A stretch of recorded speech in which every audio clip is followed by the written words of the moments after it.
अब हम लोग पैरेलल कॉम्बिनेशन देखेंगे बच्चों। पैरेलल कॉम्बिनेशन क्या होता है? तो पैरेलल कॉम्बिनेशन वैसा अरेंजमेंट होता है जिसमें बहुत सारे अप्लायंसेस कनेक्टेड होते हैं सर्किट में, लेकिन सब अपने सब के लिए वायर अलग अलग होता है, सबसे करंट अलग अलग पास होता है, और एक अप्लायंसेस ख़राब भी हो जाता है तो उस पर दूसरे अप्लायंसेस पर कोई असर नहीं पड़ता है। ऐसा नहीं कि एक अप्लायंसेस ख़राब हो गया पूरा सर्किट वहाँ पर स्टॉप हो गया, ऐसा नहीं है। पैरेलल में एक अप्लायंसेस ख़राब होने से दूसरे पर कोई असर नहीं पड़ता है। इसको हम लोग डायग्राम से देखेंगे। पैरेलल कॉम्बिनेशन में टोटल रेजिस्टेंस कैसे होगा, इसका फार्मूला डिराइव करेंगे, ये सारी चीज़ें हम लोग देखेंगे। देखिए डायग्राम से।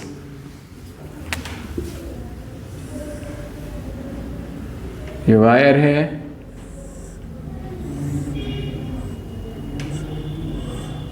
ये बैटरी है, ये स्विच है, ये एक अप्लायंसेस है जिसका रेजिस्टेंस शो किया गया है, एक दूसरा अप्लायंसेस है उसका रेजिस्टेंस ये शो किया गया है,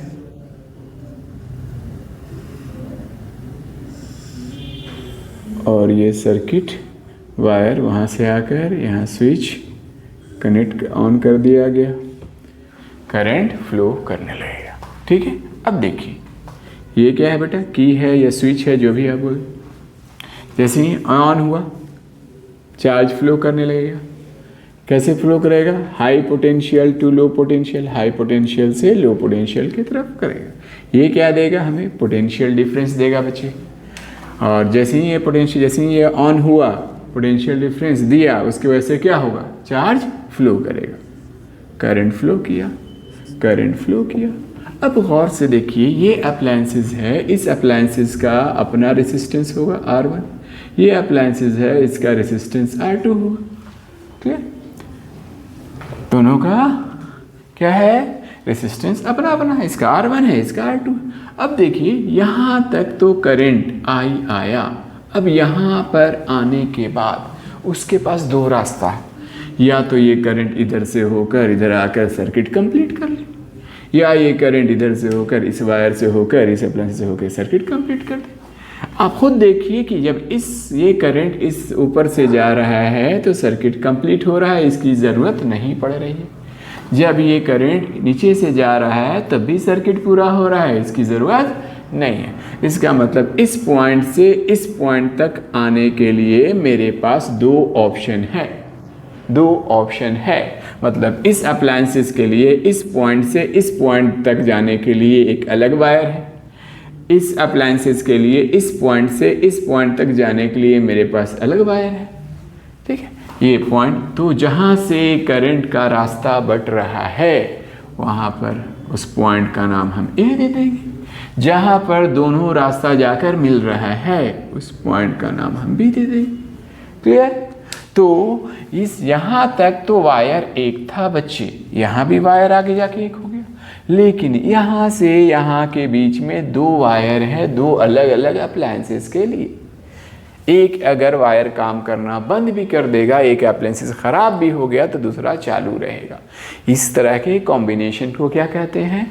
पैरेलल कॉम्बिनेशन कहते हैं। पैरेलल कॉम्बिनेशन में क्या होता है? हर अप्लायंसेस के लिए अलग अलग करंट फ्लो होता है, अलग अलग वायर होता है। अब आप देखिए ये करंट I आया बच्चों, टोटल करंट। अब ये I तो या तो इससे जाएगा या तो इससे जाएगा, दोनों से जाएगा, तब क्या करेंगे? ठीक है, क्योंकि दोनों इधर से भी करंट जाना है इधर से भी जाना है। तो ये करंट I यहाँ पर दो हिस्सों में बट जाएगा। ये I कुछ करंट इससे फ्लो करेगा, मान लीजिए I1, कुछ करंट इससे फ्लो होगा, ये हो गया I2। ये I1 I2 बच्चे आया कहाँ से? टोटल करंट दो पार्ट में बढ़ गया। टोटल करंट क्या था? I था। यही I आगे जाकर दो वायर में डिस्ट्रीब्यूट हो गया, दो पार्ट में बढ़ गया, I1 और I2। क्लियर? अब आइए देखिए, इस अप्लायंसेस का स्टार्टिंग ये है, तो यहाँ पोटेंशियल क्या होगा? Potential at point A V है। इस अप्लायंसेस का, दोनों अप्लायंसेस का एंड पॉइंट ये है, इस पॉइंट पे पोटेंशियल क्या होगा? पोटेंशियल एट पॉइंट बी होगा। ठीक है, अब देखिए पोटेंशियल डिफरेंस क्या होगा इस अप्लायंसेस के लिए? V B minus V A. इस अप्लायंसेस के लिए पोटेंशियल डिफरेंस क्या होगा बेटा? V B minus V A. इससे क्या समझे कि दोनों अप्लायंसेस को बराबर बराबर वोल्टेज मिल रहा है, मतलब वोल्टेज डिस्ट्रीब्यूट नहीं हो रहा है सर्किट में। तो पैरेलल कॉम्बिनेशन में वोल्टेज डिस्ट्रीब्यूट नहीं होता है, करंट डिस्ट्रीब्यूट होता है। क्लियर? अब वोल्टेज था कितना, सर्किट में कितना वोल्टेज हम दिए थे, V दिए थे, इसका मतलब यही V वोल्टेज दोनों को मिलेगा। जितना हमारा मेन सप्लाई से आएगा वोल्टेज, वो वोल्टेज सभी अप्लायंसेस को मिलेगा। ठीक है, तो इसको पोटेंशियल डिफरेंस कितना होगा, कितना वोल्टेज मिलेगा बेटा, V। इसको भी वोल्टेज कितना मिलेगा, इस सर्किट को, इस अप्लायंसेस को, V। दोनों को सेम वोल्टेज मिलेगा। क्लियर? अब सवाल ये है कि इस टोटल सर्किट का, ये जितना सर्किट में जितने भी अप्लायंसेस है उसका टोटल रेसिस्टेंस निकालना। तो दो अप्लायंसेस यूज हुए हैं, R1 और R2, है ना। इस दोनों का टोटल रेसिस्टेंस निकालेंगे। वायर का भी रेसिस्टेंस होता है बच्चों, लेकिन वायर का रेसिस्टेंस नेग्लिजिबल मान लेंगे। तो जिस तरह सीरीज किए थे उस तरह से इसमें भी ओम्स लॉ लगाएंगे। तो देखिए, let the total resistance in the circuit be R equivalent। क्या मान लिया, टोटल रेसिस्टेंस R इक्विवेलेंट मान लिया। Total potential difference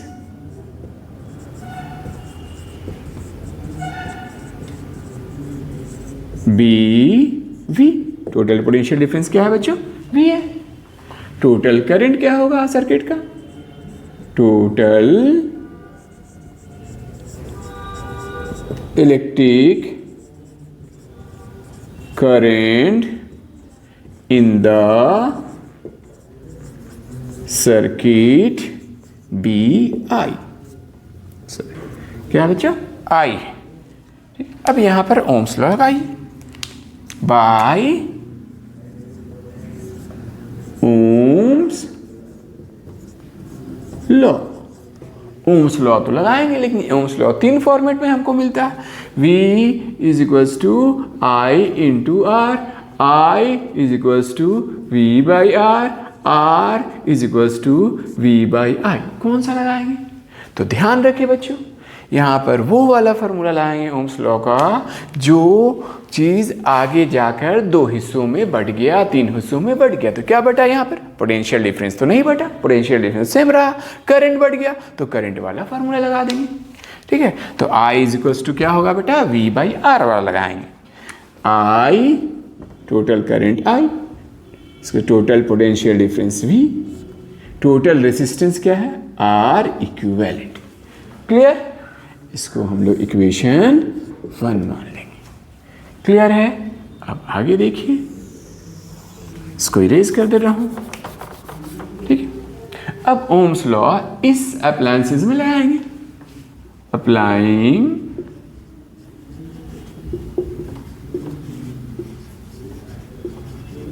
Ohm's law on R1 appliance resistance पे लगाएंगे। तो यहाँ पर ओम्स लॉ क्या होगा बेटा, कितना करंट इसे जा रहा है, I1 जा रहा है। I1 इज इक्वल टू क्या होता है, V बाई R। V कितना है यहाँ पर, पोटेंशियल डिफरेंस, वही जो टोटल मिल रहा है वही इसको भी मिल रहा है, पोटेंशियल डिफरेंस चेंज हो नहीं रहा। V बाई इसका रेजिस्टेंस क्या है बेटा, R1। ये इक्वेशन नंबर 2। क्लियर? सिमिलरली इस पर भी ओम्स लॉ लगाएंगे उसी तरह। क्या लिखिएगा, सिमिलरली। ठीक है, इसी तरह क्या हो जाएगा, I2 इज इक्वल्स टू, इसका पोटेंशियल डिफरेंस कितना है बेटा, V, इसका रेजिस्टेंस क्या है, R2। ये इक्वेशन 3 आए। क्लियर? अब देखिए सर्किट में क्या चीज डिस्ट्रीब्यूट हुआ, तो करंट डिस्ट्रीब्यूट हुआ। क्या डिस्ट्रीब्यूट हुआ बेटा, current I, total current I था जो 2 हिस्सों में बढ़ गया। कुछ करंट ऊपर वाले सर्किट को मिला, इसमें मिला, है ना, इस अप्लायंस से कुछ करंट नीचे वाले को मिला। ठीक है, तो जो बटा है उसी का हम लोग लिखेंगे। जो बटा क्या बटा, टोटल करंट सर्किट का I था जो 2 हिस्सों में बढ़ गया बच्चों, I1 प्लस I2। क्लियर? तो अब इक्वेशन 1 में I का वैल्यू क्या है, रख दीजिए V by R equivalent. Equation 2 में I1 का वैल्यू क्या है, V by R1। Clear? Equation 3 में I2 का वैल्यू क्या है, V बाई R2। ये कहाँ, कौन सी इक्वेशन का इस्तेमाल किया, 1, 2 और 3 तीनों का इस्तेमाल किया। तो यहाँ लिख दीजिएगा कहाँ से आया बच्चों, फ्रॉम इक्वेशन 1, 2 एंड 3, यहाँ से आया। अब चीज़ देखिए, ये क्या है, V by R equivalent is equals to, इस दोनों में कॉमन क्या है, V कॉमन है, तो क्या बच जाएगा बच्चे, यहाँ V निकल गया तो 1 बच गया, नीचे R1 बच गया, यहाँ V निकल गया तो क्या बचा 1, यहाँ R2, तो V से V कैंसिल हो गया, तो क्या बचेगा 1 by R equivalent is equals to 1 by R1 plus 1 by R2। ये आपको फॉर्मूला आया क्या, कि किसी भी पैरेलल कॉम्बिनेशन में टोटल रेसिस्टेंस अगर निकालना हो तो उसके रेसिप्रोकल को सम कर देंगे तो टोटल रेसिस्टेंस का रेसिप्रोकल आ जाएगा। टोटल रेसिस्टेंस नहीं आएगा बेटा, अभी आगे इसको सॉल्व करना होगा। ये टोटल रेसिस्टेंस नहीं देगा, इसको अभी आगे सॉल्व करना होगा। क्लियर है? तो वहाँ ये आया क्या, 1 by R equivalent equals to 1 by R1 plus 1 by R2। ठीक है, तो यहाँ पर हमको R इक्विवेलेंट का वैल्यू निकालना है बच्चों। तो इसको कैसे सॉल्व करेंगे वो देखिए, क्या हमें मिला वहाँ result, 1 by R equivalent is equals to 1 by R1 plus 1 by R2। आप इसी तरह 3 अप्लायंसेस होगा तो क्या होगा, 1 by R equivalent is equal to 1 by R1 plus 1 by R2 plus 1 by R3। 4 होगा तो 1 बाई R4। इस तरह से हो जाएगा। रेसिप्रोकल को ऐड कर देंगे, रेसिप्रोकल का सम निकाल देंगे, उसको सॉल्व कर देंगे एलसीएम लेके और उसको फिर वैल्यू निकाल लेंगे। हम 2 का वैल्यू निकाल के दिखा दे रहे हैं बच्चों, देखिए 1 by R equivalent is equals to R1 और R2 का एलसीएम क्या होगा, R1 इंटू R2 एलसीएम होगा बच्चे। R1 से R1 कैंसिल, R2 बचा, R2 1 जा R2 प्लस R2 से R2 कैंसिल, R1 1 जा R1। क्लियर? अब देखिए ये क्या है, 1 बाई R इक्विवेलेंट, हमको R इक्विवेलेंट चाहिए, इसको उल्टेंगे। क्या करेंगे बच्चों, उल्टेंगे तो ये भी उलट जाएगा। ठीक है, क्या करेंगे, इसको उलट देंगे तो R equivalent is equals to, उलटिए तो क्या आएगा, R1 इंटू R2।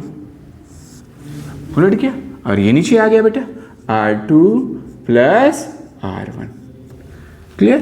तो देखिए R equivalent is equals to R1 into R2 by, इसको R2 प्लस R1 लिखें या R1 प्लस R2 लिखें, सम में आगे पीछे हो जाए, 2 प्लस 3 लिखें या 3 प्लस 2 लिखें, हो आगे पीछे कर सकते हैं। तो क्या हो जाएगा, R1 प्लस R2। ये जब 2 रेसिस्टेंस पैरेलल कॉम्बिनेशन में था तो टोटल रेसिस्टेंस निकालने के लिए क्या करेंगे, उन दोनों का प्रोडक्ट मल्टीप्लाई करने पर जो आंसर आता है उसे प्रोडक्ट कहते हैं बाय उन दोनों का सम। ये कब अप्लाई करेंगे, जब 2 रेसिस्टेंस पैरेलल कॉम्बिनेशन में होगा तो क्या करेंगे बेटा, दोनों रेसिस्टेंस का जो भी वैल्यू होगा उनका प्रोडक्ट बाय उनका सम, वो हमें क्या दे देगा, total resistance of the circuit in parallel combination दे देगा। क्लियर है, समझ में आया? Thank you.